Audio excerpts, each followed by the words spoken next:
வணக்கம். சேலம் கிரேஸ் சமூக கல்லூரி வழங்கும் இந்த ஸ்பெஷலான செஷனுக்கு உங்களை நான் ரொம்ப அன்போட வரவேற்கிறேன்.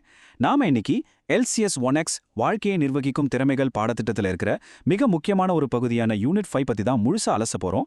அதாவது கோப்பிங் ஸ்கில்ஸ். சுருக்கமா சொல்லணும்னா நம்ம அன்றாட வாழ்க்கையில நம்ம சந்திக்கிற மன போராட்டங்களை எப்படி ஸ்மார்ட்டா ஹேண்டில் பண்றதுங்கிறத பத்தி தான் இது. சரி, நேரத்தை வீணாக்காம நேரா விஷயத்துக்குள்ள போயிடலாமா? இன்னைக்கு நாம என்னென்ன பார்க்க போறோம்னு ஒரு சின்ன அவுட்லைன் சொல்லிடுறேன். முதல்ல நிர்வகிக்கும் திறன்கள் பத்தின ஒரு அறிமுகம், அப்புறம் வெட்கம் மற்றும் தனிமையை எப்படி வெல்றது, பயம் பதற்றத்தை கையாள்ற விதம், தோல்வியை எப்படி வெற்றியா மாத்துறது, கடைசியா விமர்சனங்களை எதிர்கொள்ற முறைகள். இந்த செஷன் முடியும் போது உங்க லைஃப்ல வர்ற எந்த ஒரு பெரிய சவாலையும் ஈஸியா சமாளிக்கிற ஒரு டூல் கிட் உங்க கையில கண்டிப்பா இருக்கும். முதல்ல இந்த நிர்வகிக்கும் திறன்கள், அதாவது கோப்பிங் ஸ்கில்ஸ்னா என்னன்னு ஒரு சின்ன அறிமுகத்தை பார்த்துடலாம். உண்மையை சொல்லப்போனா நம்ம மனசுக்குள்ள நடக்கிற போராட்டங்கள் எல்லாமே ஒரு பெரிய புதிர் மாதிரி தாங்க. ஒரு சிக்கலான மேஸ்னு கூட சொல்லலாம். இப்போ நீங்க இருக்கிற இந்த தற்போதைய நிலையிலிருந்து ஆரம்பிச்சு நிறைய முட்டுச்சந்துகள், குழப்பங்கள்னு எல்லாத்தையும் தாண்டி உங்களுக்கான அந்த இலக்கு நிலையை நீங்க அடையணும். இப்படி குழப்பங்கள்ல சிக்காம சரியான பாதையில உங்களை வழிநடத்தி கூட்டிட்டு போற ஒரு சூப்பரான வழிகாட்டி தான் இந்த நிர்வகிக்கும் திறன்கள். ஓகே, இந்த மனப்புதிருக்குள்ள நாம சந்திக்கிற முதல் பெரிய சுவரு என்ன தெரியுமா? வெட்கம், அப்புறம் தனிமை. கூட்டத்துல இருக்கும்போதே உங்களை யாரும் கண்டுக்காத மாதிரி ஒரு தனிமை உணர்வு உங்களுக்கு எப்பவாது வந்திருக்காம்? முதல்ல ஒரு விஷயத்த நல்லா புரிஞ்சுக்கோங்க. இது உங்க பலவீனம் கிடையாது. இது நமக்குள் ஏற்படுற ஒரு சாதாரண தற்காலிகமான ஒதுக்கப்பட்ட உணர்வு மட்டும்தான். இதை மாத்த முடியும். அதுக்கு நாம செய்ய வேண்டிய முதல் வேலை இது எங்கிருந்து ஆரம்பிக்குது அப்படிங்கிற அந்த ஆணிவேரை கண்டுபிடிக்கிறது தான்.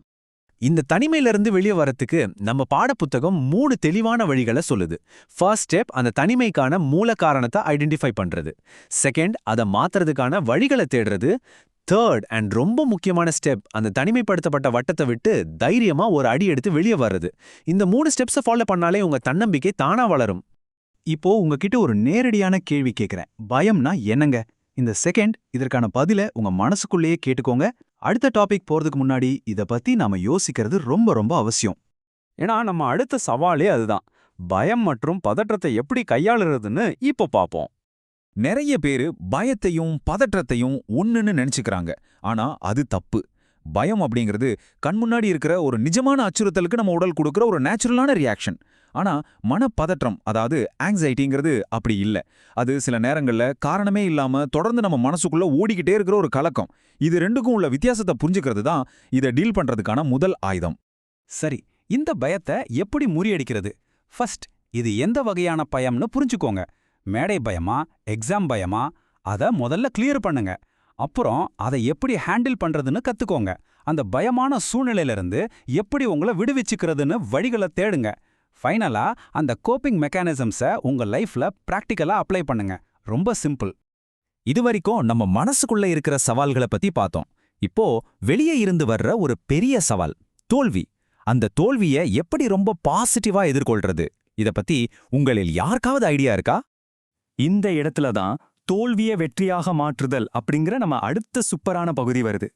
ஒரு விஷயத்துல தோத்துட்டா உடனே சோர்வாகி அப்படியே விட்டுட்டு போயிடணும்னு தான் நம்ம மூளை ஃபர்ஸ்ட் சொல்லும். அது இயல்பு தான். ஆனா அங்க தான் நீங்க கொஞ்சம் உஷாராகணும். அந்த இடத்துல விட்டுட்டு போறதுக்கும் அதை ஒரு நேர்மறையான செயல்பாடா, அதாவது பாசிட்டிவ் ஆக்ஷனா மாத்துறதுக்குள்ள அந்த சின்ன கேப் இருக்கு பாத்தீங்களா, அதுதான் உங்க வெற்றிக்கான திறவுகோல். இத இன்னும் ஈஸியா புரிஞ்சிக்க அந்த 9 டாட்ஸ் பசில கொஞ்சம் யோசிச்சு பாருங்க. 9 புள்ளிகளை கையே எடுக்காம 4 நேர்கோடுகள்ல இணைக்கணும். அந்த புள்ளிகளுக்குள்ளேயே யோசிச்சா இது சாத்தியமே இல்ல. ஆனா அந்த கற்பனை எல்லையை தாண்டி, அதாவது பாக்ஸுக்கு வெளியே கோடுகளை நீட்டுனா ரொம்ப சுலபமா இணைச்சிடலாம். நம்ம பிரச்சனைகளும் இப்படித்தாங்க. நாமளே போட்டு வச்சிருக்கிற எல்லைகளுக்கு வெளியே சிந்திச்சாதான் தோல்வியை வெற்றியை மாத்த முடியும். இப்ப நம்ம லிஸ்ட்ல இருக்கிற கடைசி ஆனா ரொம்ப முக்கியமான ஒரு பகுதி, விமர்சனங்களை எப்படி எதிர்கொள்றது. மத்தவங்க நம்மள ஜட்ஜ் பண்ணும்போது நாம எப்படி ரியாக்ட் பண்றோம்? முதல்ல அது உங்களை வளர்க்கிற விமர்சனமா இல்ல கீழே தர்ற விமர்சனமானு பிரிச்சு பாருங்க. சில வார்த்தைகள் கத்தி மாதிரி குத்தும், உண்மைதான். ஆனா அதை எவ்வளோ அமைதியா நீங்க கையாளுறீங்கிறது தான் மேட்டர். விமர்சனங்களை எதிர்கொள்ள சரியான வழிகளை பின்பற்றுங்க. யார் என்ன சொன்னாலும் அது உங்க சுயமரியாதையோ முன்னேற்றத்தையோ ஒருபோதும் பாதிக்க நீங்க அனுமதிக்கவே கூடாது. இன்னைக்கு நாம பார்த்த எல்லா உணர்ச்சிகளுக்கும் பிரச்சனைகளுக்கும் ஒரு மாஸ்டர் கீ இருக்கு. அதுதான் இந்த 4 சிம்பிள் ஸ்டெப்ஸ். 1. பிரச்சனைய ஆரம்பத்திலே கண்டுபிடிங்க. 2. அதோட மூல காரணத்தை ஆழமா அனலைஸ் பண்ணுங்க. 3. அதுக்கான எல்லா தீர்வுகளையும் தேடுங்க. 4. அதுல பெஸ்டான ஒன்ன இம்ப்ளிமெண்ட் பண்ணுங்க. இது ஒரு லாஜிக்கலான சீக்வென்ஸ். இத எந்த ஒரு எமோஷனல் பிரச்சனைக்கும் நீங்க தைரியமா யூஸ் பண்ணலாம். இந்த ஒரு விஷயத்தை எப்பவும் ஞாபகம் வச்சுக்கோங்க. வாழ்க்கையில வர்ற தடைகளுக்கு நீங்க எப்படி ரியாக்ட் பண்றீங்கங்கிற மொத்த கண்ட்ரோலும் உங்க கையில மட்டும்தான் இருக்கு. உங்க மனசுக்குள்ள இருக்கிற அந்த மேஸ் உங்கள மாட்டி வைக்கிற ஒரு பொறி கிடையாது. நீங்க சால்வ் பண்றதுக்காகவே உருவாக்கப்பட்ட ஒரு கேம். அதை ஜெயிக்கிறதுக்கான அத்தனை கோப்பிங் ஸ்கில்ஸும் இப்போ உங்ககிட்ட இருக்கு. சோ உங்களுக்கான ஃபைனல் கேள்வி, உங்க முன்னாடி இருக்கிற சவால்களை நிர்வகிக்க இன்னைக்கு இந்த நிமிஷம் நீங்க எடுத்து வைக்க போற அந்த முதல் அடி என்ன? இன்னைக்கு நாம கத்துக்கிட்ட இந்த திறன்களை வெறும் தியரியா வைக்காம உடனே பிராக்டிகலா அப்ளை பண்ண ஆரம்பிங்க. உங்க மனப்புதிரை வெற்றிகரமா சால்வ் பண்ணுங்க. சிந்தித்து செயல்படுங்கள். மீண்டும் ஒரு அருமையான செஷன்ல சந்திப்போம். நன்றி.